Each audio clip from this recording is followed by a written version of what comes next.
হেমলতা পদ্মজাকে আরও জোরে চেপে ধরলেন বুকের সঙ্গে।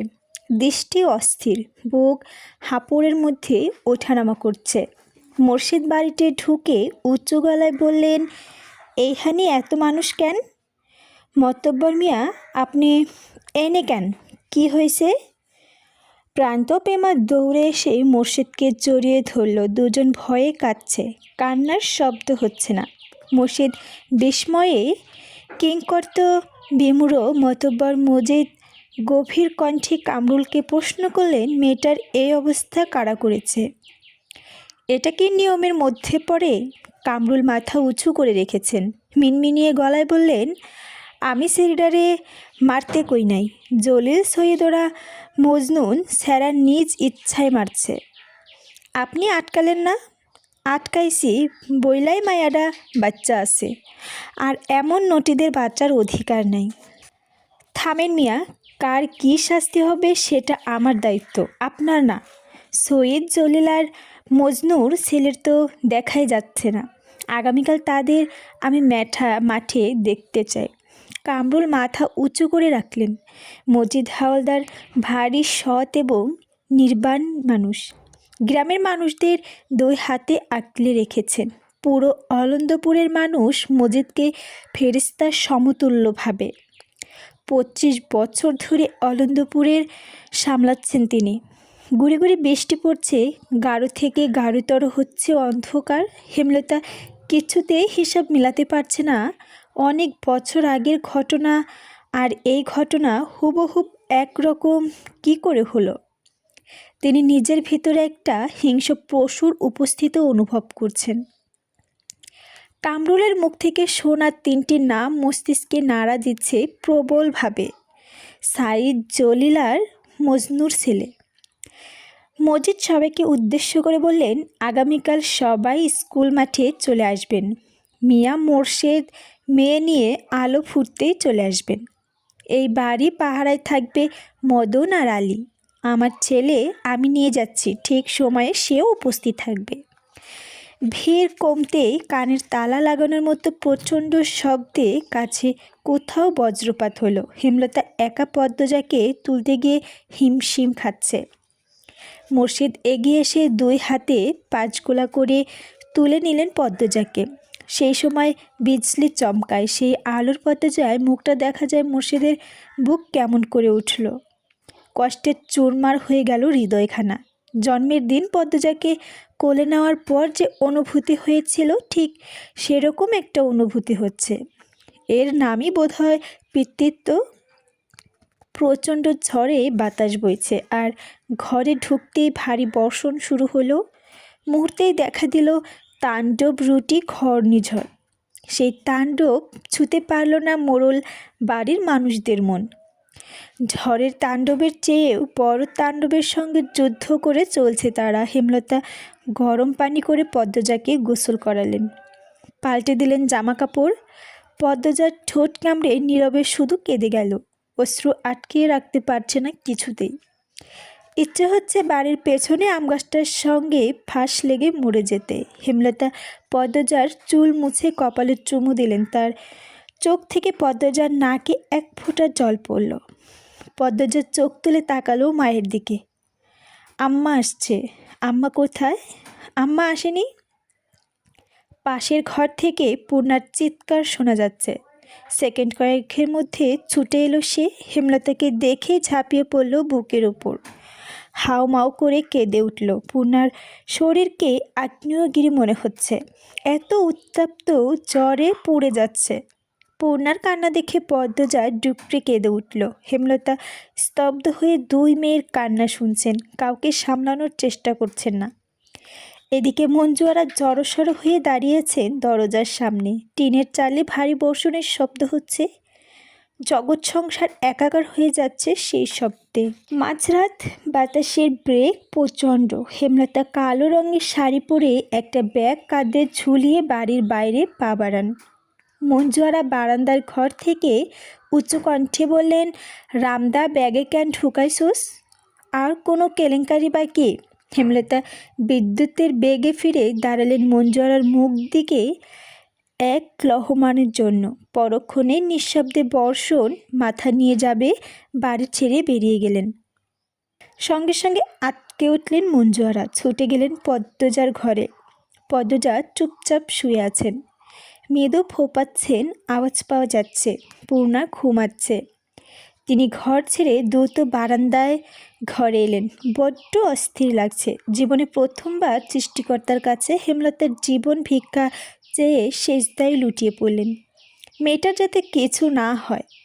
ফজরের আজান শোনা যাচ্ছে, বৃষ্টি থেমে গেছে, ধরনী শান্ত, যেন কিছুই হয়নি।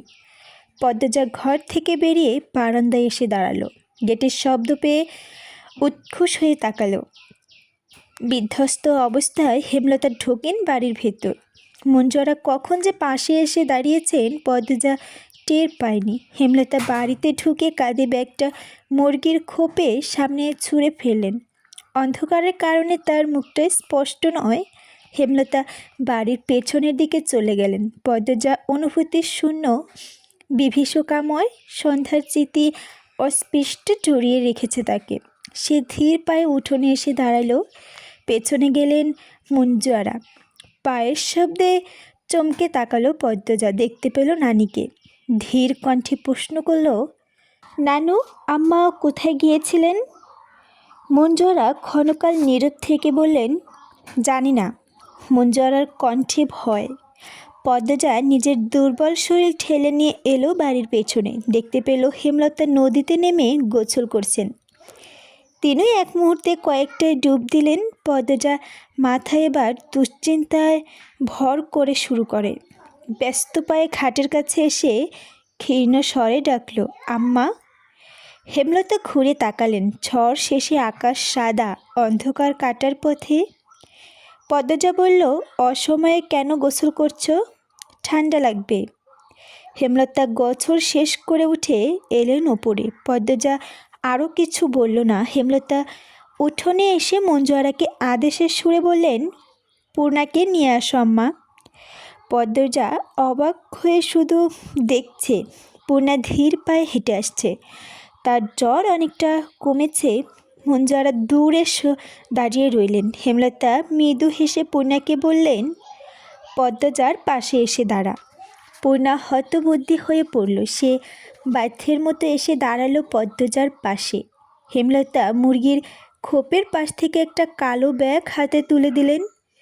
ভেতর থেকে বের করলেন একটা রামদা আর একটা কৌটা। পূর্ণা রামদা দেখে চমকে উঠল। চোখাচোখি হলো দুই বোনের। রক্তে মাখা রামদা দুই মেয়ের পাশে সামনে রাখলেন হেমলতা। শীতল কিন্তু তীক্ষ্ণ কণ্ঠে বললেন, মানুষ সৃষ্টির সেরা জীব, তাই পৃথিবীতে সেরা মানুষগুলোই বাঁচার অধিকার আছে, মানুষরূপী পশুদের না। যখন যেখানে কোনো মেয়ের অসম্মান হতে দেখবি, এক কোপে দিয়ে অমানুষটার আত্মা থেকে দেহটা আলাদা করে দিবি। যে তোকে অসম্মান করেছে সে দোষী, কিন্তু তুই না। তার শাস্তি পাওয়া উচিত, তোর না। তাই আত্মহত্যার কথা কখনো ভাববি না। দোষীর আত্মহত্যা করার চেষ্টা করবি। আমি মনে করি এতে পাপ নেই, বরং পাপীদের বিনাশ করা উচিত। আমার মেয়েরা যেন সেই পাপ কখনোই না করে। সেই মেয়েদের এইসব কি কইতাছস তুই? মাথা খারাপ হয়ে গেছে তোর? মঞ্জুয়ারা হৈ হৈ করে উঠলেন। হেমলতা ঢোক গিলে মঞ্জুয়ারার কথা হজম করে নিলেন। আবার মেয়েদের দিকে তাকিয়ে বললেন, আমি কখনো ছেলে চাইনি, মেয়ে চেয়েছি। প্রতিবাদী দুঃসাহসী মেয়ে চেয়েছি। আল্লাহ আমাকে 3টা মেয়ে দিয়েছেন। এখন সেই মেয়েরা যদি এতটুকুতে দুর্বল হয়ে পড়ে, তাহলে কিভাবে হবে? ঠিক আগের মতোই মাথা উঁচু করে বাঁচবি। যতদিন আমি আছি কেউ তোদের অসম্মান করে টিকতে পারবে না। আমি না হয় যতদিন বেঁচে থাকি তাদের শাস্তি দেব, পৃথিবী থেকে মুছে দেব, কিন্তু যখন আমি থাকবো না, তখন কি তারা বেঁচে থাকবে? বেঁচে থাকতে দেওয়া কি ঠিক হবে? অন্য কোনো মেয়ের সঙ্গে নোংরামো করবে না, তারা নিশ্চয়তা আছে নেই। এখন থেকে নিজেদের শক্ত করো। মেয়েদের সাহস মেয়েদেরই হতে হয়। নিজেকে রক্ষা করার দায়িত্ব নিজের।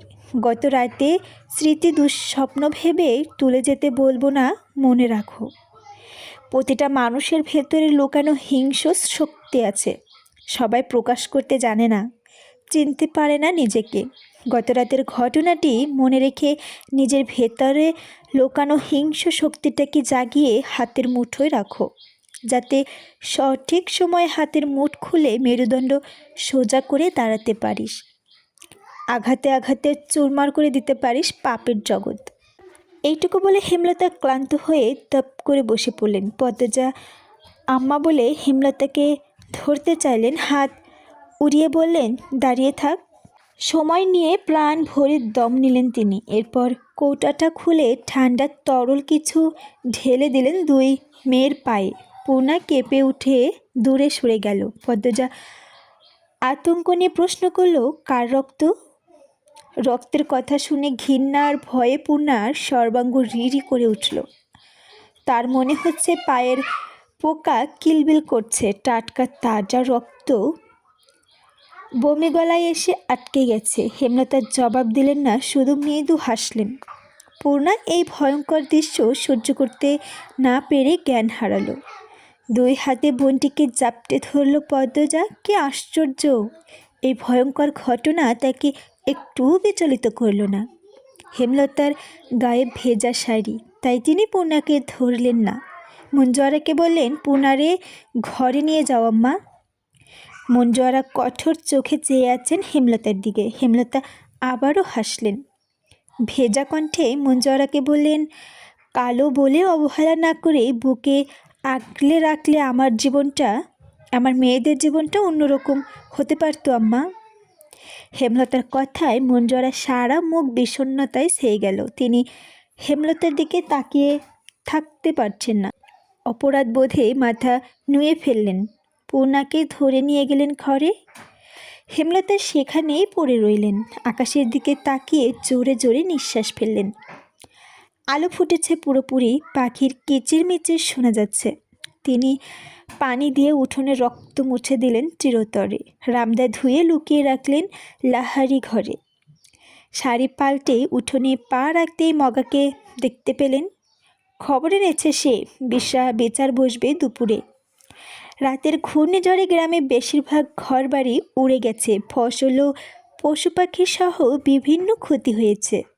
অনেক মানুষ আহত হয়েছে। এই খবর শুনে হেমলতার চোখ সচ্ছল হয়ে উঠল।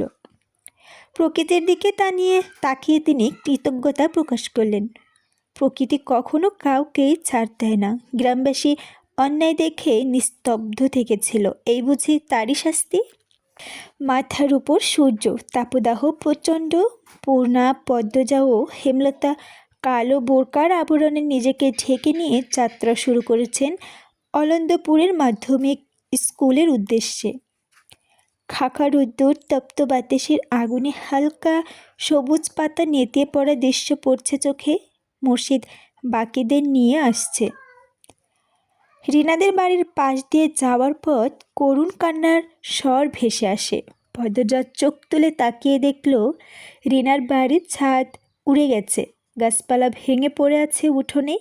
হেমলতা পদ্মজাকে টেনে নিয়ে গেলেন। বটের ছায়ায় আশ্রয় নিচ্ছিল এক রাখাল ছেলে। সে হেমলতার মুখ দেখে বুঝে যায় পেছনের দুটি মেয়ে পদ্মজা আর পূর্ণা। রাখাল ছেলেটি ছুটে এসে পদ্মজাকে উদ্দেশ্য করে বলল, পদ্ম আপা, তুমি ডরায়ও না, তোমার কিচ্ছু হইব না। চারদিকে নিঝুম নিস্তব্ধ ঝিমধারা প্রকৃতি। ঘামে দর দর তৃষ্ণার্ত রাখাল হাঁপিয়ে কথা বলছে। স্কুলে যাওয়ার পথে মাঝে মাঝে এই 15 বছর রাখালের সঙ্গে দেখা হতো পদ্মজার। পদ্মজার জন্য পাগল সে, বড় বোনের মতো মান্য করে।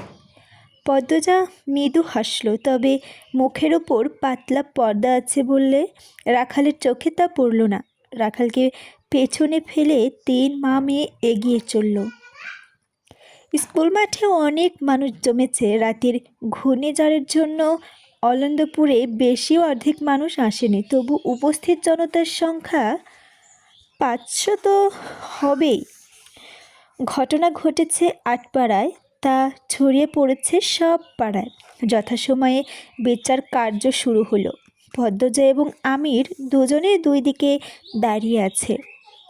আমির এক দৃষ্টিতে তাকিয়ে আছে পদ্মজার দিকে, তার দুটি চোখ ভর্তি মুগ্ধতা।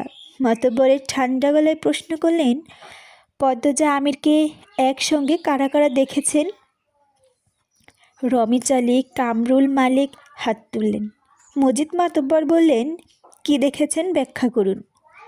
রমিজ আগে উচ্চকণ্ঠে বললেন, আমি দেখেছি ঝড়ের সন্ধ্যায় আপনার পোলা পদ্মজার ঘর থেকে বাইর হইতে। বাড়িতে আর কেউ আসিল না। আমির রেগে গিয়ে কিছু বলতে চাইলে মজিদ মাতব্বর হাতের ইশারায় আটকে দিলেন। আমির বাপের বাধ্য সন্তান, তাই থেমে গেলেন। মজিদ মাতব্বর বললেন, আপনি আমিরকে পদ্মজার ঘর থেকেই বেরোতে দেখেছেন? রমিজ আলীর দৃষ্টি অস্থির রেখে আমতা আমতা শুরু করলেন। দম নিয়ে বললেন, তারে বারান্দা থাইক্কা বার হতে দেখছি। মজিদ মাতব্বর মুহূর্তক্ষণিক নীরব থেকে বললেন, তাহলে কোন আন্দাজে আপনি বলছেন তারা নিষিদ্ধ কাজে লিপ্ত ছিল? কথাটি শুনে পদ্মজার সর্বাঙ্গ রিরি করে উঠল, চোখ বুজে ফেলল সে। রমিজ আলী থমকে গিয়ে পরপরই হুঙ্কার দিয়ে উঠে, একটা অচেনা ছাড়া খালি বাড়িত কোনো ছেলের কাছে কেন যাইব? আপনার নিজ ছাড়া বলে তার দোষ ঢাকতে পারবেন না। আমার ছেলের বেলায় কিন্তু ছাড়েন নাই। মাতব্বর রেগে গেলেন, যুক্তি দিয়ে কথা বলুন। আপনার মেয়েকে হাতে নাতে ধরা হয়েছিল, তার গায়ে কাপড় ছিল না, তারা একসঙ্গে একই ঘরে একই বিছানায় ধরা পড়েছে। আমির আর পদ্মজার বেলা সেটা হয়নি। মজিদ মাতব্বরের ক্ষমতা এবং কথার দাপটের সামনে দাঁড়িয়ে থাকতে কষ্ট হচ্ছে রমিজ আলীর। কামরুল চুপসে গিয়েছে। সামনে নির্বাচন, মজিদ মাতব্বরকে খোপানো মানে নিজের কপালে দুঃখ বয়ে আনা। বীরের মাঝ থেকে কেউ একজন বলল, তাহলে আপনার ছেলে একটা মেয়ের কাছে খালি বাড়িতে কেন গেল? মজিদ মাতব্বর উকি দিয়ে প্রশ্নদাতাকে খুঁজে বের করলেন। তারই প্রতিপক্ষ হারুন রশিদ। মজিদ মাতব্বর আমিরের দিকে তাকিয়ে প্রশ্ন করলেন, তুমি মোড়ল বাড়িতে কেন গিয়েছিলে? আমির সহজ গলায় বলল, বাড়ি ফিরছিলাম, হঠাৎ ঝড় শুরু হলো। সামনে মোর্শেদ কাকার বাড়ি ছিল। মোর্শেদ কাকা বাড়ি নেই আমার জানা ছিল না। জানলে বৃষ্টিতে ভিজে তবুও আমি ওই বাড়িতে যেতাম না। এই গ্রামের অনেকেই জানে আমার শ্বাসকষ্ট আছে। বাড়ির সবাই জানে বৃষ্টিতে ভিজলে ঠান্ডা লেগে গেলে শ্বাসকষ্ট হয়। তাছাড়া পদ্মজা এর আগে কখনো দেখিনি আমি। কেউ কি পদ্মজার সঙ্গে আমাকে দেখেছে? আমির জনতার উদ্দেশ্য করে বললেন, কেউ দেখেছেন? আমাদের আগে কখনো দেখা হয়নি, তাহলে সম্পর্ক কি করে হবে? হারুন রশিদ বললেন, যখন দেখলা ছেলেরা বাড়িতে একলা তখন বাইর হইয়া গেলা না কেন? আমির সঙ্গে সঙ্গে জবাব দিল, আমার মাথায় আসেনি এমন কিছু হতে পারে। আর আমির পদ্মজার দিকে তাকালো। পদ্মজার সঙ্গে সঙ্গে চোখ সরিয়ে নিল। আমির বলল, আর পদ্মজার মতো রূপসী আর একটাও নেই, সবাই স্বীকার করতে বাধ্য। আমি প্রথম দেখে অভিভূত হয়ে পড়ি, তাই মস্তিষ্কে একবারও কোনো বিপদের আশঙ্কা আসেনি। এমন নোংরা কিছু হতে পারে ঘৃণা করেও ভাবিনি। মজিদ মাতব্বরের ছেলে দুর্বলতা বুঝতে পেরে অসন্তুষ্টি হলেন, তবুও স্বাভাবিক থেকেই বললেন, গ্রামবাসীর কোনো প্রমাণ ছাড়াই লাফিয়েছে, মেয়েটার অপদস্থ করেছে। প্রমাণ ছাড়া কারো বিরুদ্ধে নোংরা অপবাদ দেওয়া অপরাধ। তিনি কামরুলের দিকে তাকিয়ে তাকে লক্ষ্য করে বললেন, সঈদ, মঞ্জুর ছেলে আরেকটা কে জানি, কোথায় তারা? কামরুল ধীরভাবে বললেন, খুঁজে পাই নাই, মনে হয় ভয়ে কোনো স্থানে লুকাইছে। রমিজ আলী হঠাৎ গমগম করে উঠলেন, এইটা আমি মানি না। পদ্মজা আমিরের আপন সায়রা দিতে পারে না। আপনার ক্ষমতা বেশি দেখা আপনি এমনি নিজের ছেলেটারে ঢাইকা রাখতে পারেননি। আপনি কিন্তু বেইমানি করতেছেন। আমির রেগে মেগে রমিজ আলীকে ধরতে এলেন। মজিদ গর্জ করে উঠলেন, আমির! আমির কিরমির করে রাগ হজম করার চেষ্টা করল। হারুন অতিশয় ধূর্ত লোক, তিনি রসিকতা করে বললেন, সত্য হোক আর মিথ্যা, বদনাম তো বদনামই। মোদের সবার প্রশ্নর কথা উপেক্ষা করে উপস্থিত গ্রামবাসীর উদ্দেশ্য বললেন, আপনাদের আমার বিচারের প্রতি বিশ্বাস আছে। সবাই আওয়াজ করে বলল, আছে। মজিব মাতব্বর তৃপ্তির সঙ্গে হাসলেন, ক্ষণকাল নীরব থেকে উঠে দাঁড়ালেন, গলার স্বর উঁচু করে বললেন, মোর্শেদের মেয়ের সঙ্গে খারাপ হয়েছে। পদ্মজা নামেও অনেক প্রশংসা শুনেছি, সে খুবই ভালো মেয়ে। আর আমার ছেলেকেও সবাই চেনে, সে কেমন। যারা যারা দোষ করেছে তাদের খুঁজে বের করে শাস্তি দেওয়া হবে। পদ্মজার আমির নামে যে পাপের অভিযোগ করা হয়েছে তা যুক্তিগত প্রমাণ নেই। তার প্রমাণ ছাড়া আমি কখনোই কাউকে শাস্তি দেইনি, আজও দেব না। তবে আমি আজ সবার সামনে মোর্শেদার তার স্ত্রীর কাছে একটা প্রস্তাব রাখব। হেমলতা, মোর্শেদ সহ উপস্থিত সবাই কৌতূহল নিয়ে তাকালো। মজিব মাতব্বর এক নজর আমিরকে দেখে বললেন, পদ্মজাকে আমিরের বউ করে নিয়ে যেতে চাই। চারিদিকে কোলাহল বেড়ে গেল। সবাই কোলাহল সম্পূর্ণ উপেক্ষা করে সর্ববিষ্টের জন্য শুধু মজিব মাতব্বরের প্রস্তাবটি পদ্মজার কানে বাজতে থাকল। জীবনের কোন মোড়ে এসে দাঁড়িয়েছে সে। সূর্যের প্রথম তাপে সমস্ত প্রকৃতি যেন নির্জীব হয়ে ওঠে। উপস্থিত সবার মধ্যে চাপা উত্তেজনা কাজ করছে। রমেশ আলী আর হারুন রশিদ নামক দ্রুত মানুষগুলোর চোখ ছানা পড়া। মজিদ মাতব্বর ধীর শান্ত কণ্ঠে বললেন, আপনারা চাইলে সময় নিতে পারেন। আজ এখানে। হেমলতার কথার মাঝে আটকে গিয়ে বললেন, আপনি বিয়ের তারিখ ঠিক করুন। মজিব মাতব্বর প্রস্তাবের চেয়ে এই প্রস্তাবে হেমলতা রাজি হওয়াটা যেন কোলাহল মুহূর্তে দ্বিগুণ বেড়ে গেল। পদ্মজা হতবাক, বিস্ময়ে কিংকর্তব্য বিমূঢ়। মোর্শেদ চোখ বড় বড় করে হেমলতার দিকে দৃষ্টিপাত করছেন। আশপাশ থেকে ফিসফিসানি ভেসে আসছে। মজিব মাতব্বর মৃদু হাসলেন, আনন্দের সঙ্গে সবাইকে নিমন্ত্রণ করলেন। আগামীকাল শুক্রবার আমার ছেলের সঙ্গে মোর্শেদের বড় মেয়ের বিবাহ। আপনাদের সবার নিমন্ত্রণ রইল। কথা শেষ করে হেমলতার দিকে তাকিয়ে প্রশ্ন করলেন, দিন তারিখ ঠিক আছে? হেমলতার সম্মতি জানালেন। মোর্শেদ অবাকের চরম পর্যায়ে, কোনো কথা আসছে না মুখে। পদ্মজার ঢোক গিলে ব্যাপারটা হজম করে নিলেন। মুহিবের সঙ্গে যখন তার বিয়ের আলোচনা হলো তখন তার ভারী অবাক হয়েছিল। লিখন শাহ নামে একটা মানুষ মনে পড়েছিল। এখন তেমন কিছুই হচ্ছে না, অনুভূতিগুলো ভোতা। যা হওয়ার হবে, যেসব নিয়ে ভেবে লাভ নেই। বেচার সাবা ভেঙে গেল। মজিদ মাতব্বর আলাদা করে মোর্শেদের সঙ্গে কথা বললেন। তিনি আগামীকাল নিজ স্ত্রী এবং বাড়ির অন্যান্য বউদের নিয়ে পদ্মজাকে দেখতে আসবেন। মোর্শেদ হেমলতার সমস্বরে অনুমতি দিলেন। বাড়ি ফেরার পথে অনেক কটু কথা কানে আসে। পদ্মজা আর আমির দুজনের চরিত্র খারাপ, এজন্যই বিয়ে হচ্ছে। মাতব্বর ক্ষমতাবান বলে পুরো ব্যাপারটা ঘুরিয়ে নিয়েছে, কিন্তু তলে তলে তো নিজেরা জানে তাদের ছেলে মেয়ে কেমন, তাই তাড়াতাড়ি করে বিয়ে দিয়ে যাচ্ছে। কেউ একজন খুব বিশ্রীভাবে পদ্মজাকে উদ্দেশ্য করে বলল, কে জানে, মনে কয় তো সেরি পেট বানাইছে। রাইতে বাপ মারি দিয়া পায়ে ধরাইয়া বিয়ে ঠিক করছে। পদ্মজার মন তিক্ত হয়ে ওঠে। হাঁটতে ভীষণ কষ্ট হচ্ছে। এত নোংরা মন্তব্য শুনতে খুব কষ্ট হচ্ছে।